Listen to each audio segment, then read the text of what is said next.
Hello everyone, আসসালামু আলাইকুম। সবাইকে জানাই ঈদ মোবারক। তো সবাই কেমন আছেন আপনারা? আমি ভালো আছি। তো আজকে যে নাটকটার বিষয়ে কথা বলবো সেটা ঈদেরই নাটক, যৌতুকের বউ। যৌতুকের বউটা আসলে করেছে নর্মালি তন্ময় সোহেল, আর কো আর্টিস্ট ছিল মিম চৌধুরী। মেনলি এই নাটকটা আসলে করা হলো যৌতুক নিয়ে। তো গ্রামে এখনো প্রথা আছে যৌতুকের। তো এই যৌতুকের প্রথাটা যাতে বন্ধ হয় এর জন্য আসলে মেনলি করা। যৌতুকের প্রথায় দেখা যায় মানুষের ক্ষতি থেকে লাভ যে হয় সেরকম না। হ্যাঁ, কিছু সামথিং টাকা পায়, সেই টাকাটা নিয়ে আসলে কত দূর। অনেক ফ্যামিলির আছে যে যৌতুক দেওয়ার সামর্থ্য নাই, তো তারপরেও দেখা যায় যে এক ফ্যামিলি ছেলের বাড়ি থেকে অনেক প্রেশার দেয়।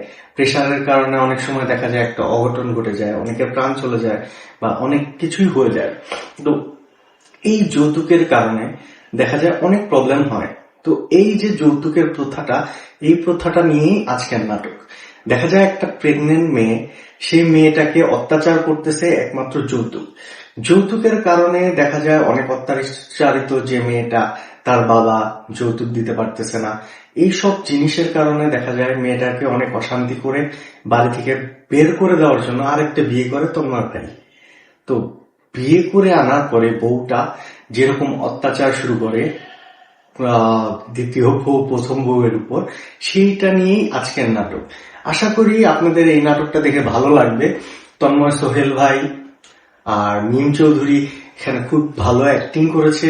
তো আশা করি আপনারা এই ঈদের মধ্যে একটা শিক্ষণীয় নাটক দেখে আপনাদের ভালো লাগবে, সময়টাও ভালো যাবে। তো ঈদের মধ্যে আমি চাই আপনারা একটা ভালো নাটক দেখেন। তো এরপরে আরো নাটক আসতেছে, কালকে থেকে তো নাটকের মেলা শুরু হয়ে যাবে। আশা করি আপনাদের কালকে যে নাটকগুলো রিলিজ পাবে সেই নাটকের বিষয় নিয়ে আমি কথা বলবো।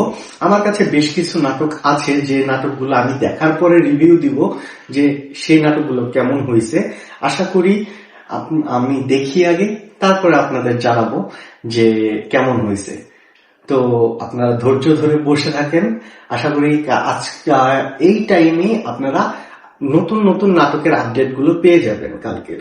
তো কালকে সারাদিনের নাটক প্লাস আপনারা তো দেখবেনই, সাথে আরো কিছু নাটক আসবে, যে নাটকগুলো এদের পরের দিন আসবে। তো সেই নাটকগুলো নিয়েও আমি কালকে কথা বলবো আশা করি। তো আজকে এই পর্যন্তই। সবাইকে ধন্যবাদ এবং সবাইকে আবারও জানাই ঈদ মোবারক।